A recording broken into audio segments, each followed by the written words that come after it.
Let there be no fair in mind, but the fair of Rosalind.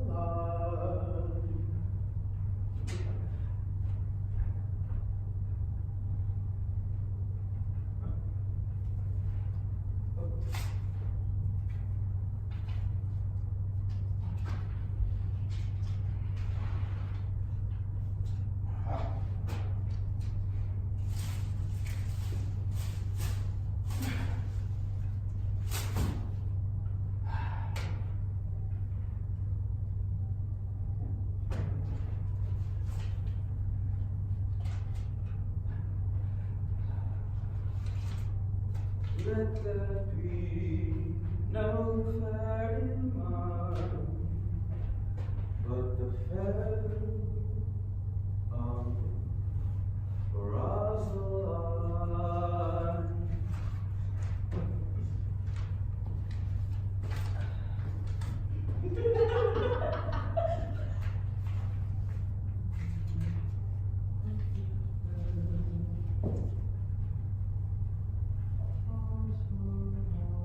I will speak to him like a saucy lackey, and other than having played the knave with him.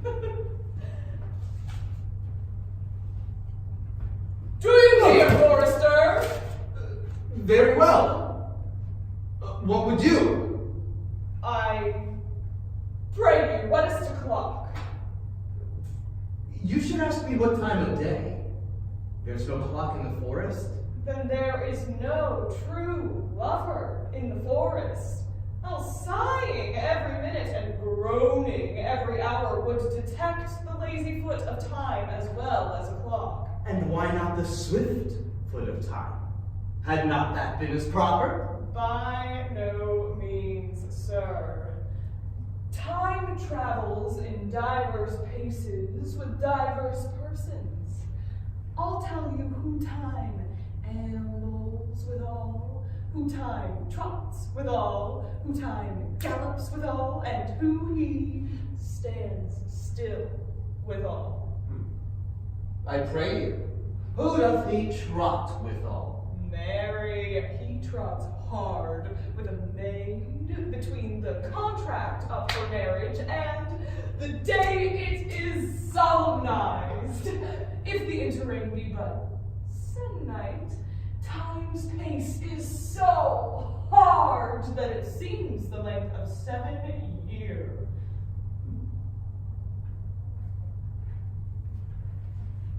Who ambles time withal? With a priest that lacks Latin, and a rich man that hath not the gout. For the one sleeps easily because he cannot study, the other lives merrily because he feels no pain. The one lacking the burden of lean and wasteful learning, the other knowing no burden of heavy, tedious penury. These time ambles withal. Oh, who does time gallop withal? With a thief to the gallows. For though he go as softly as foot can fall, he thinks himself too soon there.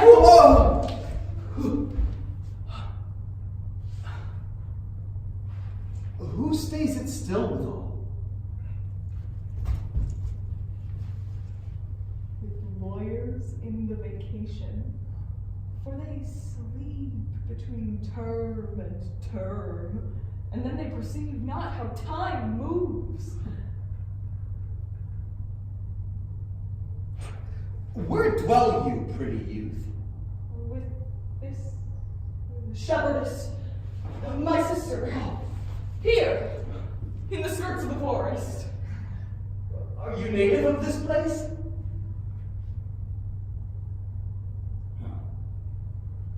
Your accent is something finer than you could purchase in so removed a dwelling.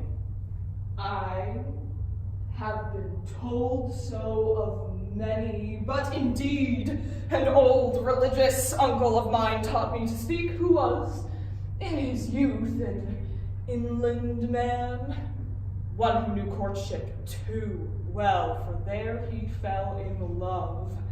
I have heard him read many lectures against it, and I thank God I am not a woman to be touched with so many giddy offenses as he hath generally taxed their whole sex withal. Can you remember any of the principal evils he hath laid to the charge of women? There were none principal. They were all alike one another as halfpence are. Every one fault seeming monstrous until his fellow fault came to match it. Oh, why, prithee, recount some of them. No. I will not cast away my physic, but on those that are sick.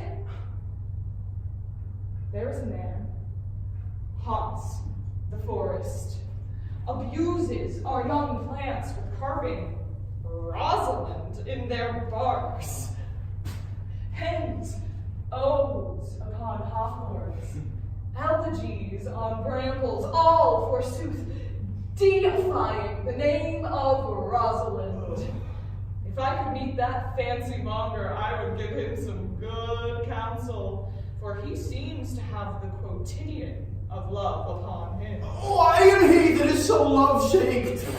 I pray you tell me a remedy.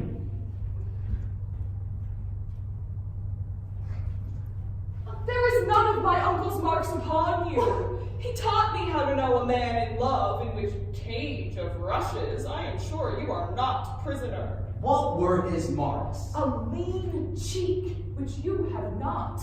A blue eye and sunken, which you have not. An unquestionable spirit, which you have not. A beard neglected, which you have not. But I pardon you for that, for simply your having a beard is a younger brother's revenue. Then your coat should be ungartered, your bonnet unbandaged, your sleeve unbuttoned, your shoe untied, and everything about you demonstrating a careless desolation. But you are no such man. You are rather point device in your accoutrement, as loving yourself than seeming the lover of any other. Fair youth, I would I could make thee believe I love. Me believe it? You may as soon make her that you love believe it, which I warrant she is apter to do than confess that she does. That is one of the points in which women still give the lie to their consciences. But in good sooth, are you he that hangs the verses on the trees wherein Rosalind is so admired? I swear to thee, youth, by the white hand of Rosalind, I am he, that unfortunate he. But are you so much in love as your rhymes speak? Neither rhyme nor reason can express how much. Well, love is merely madness. Yet, I profess curing it by counsel. Did you ever cure any so? Yes, one. And in this manner, he was to imagine me his love, his mistress, and I set him every day to woo me.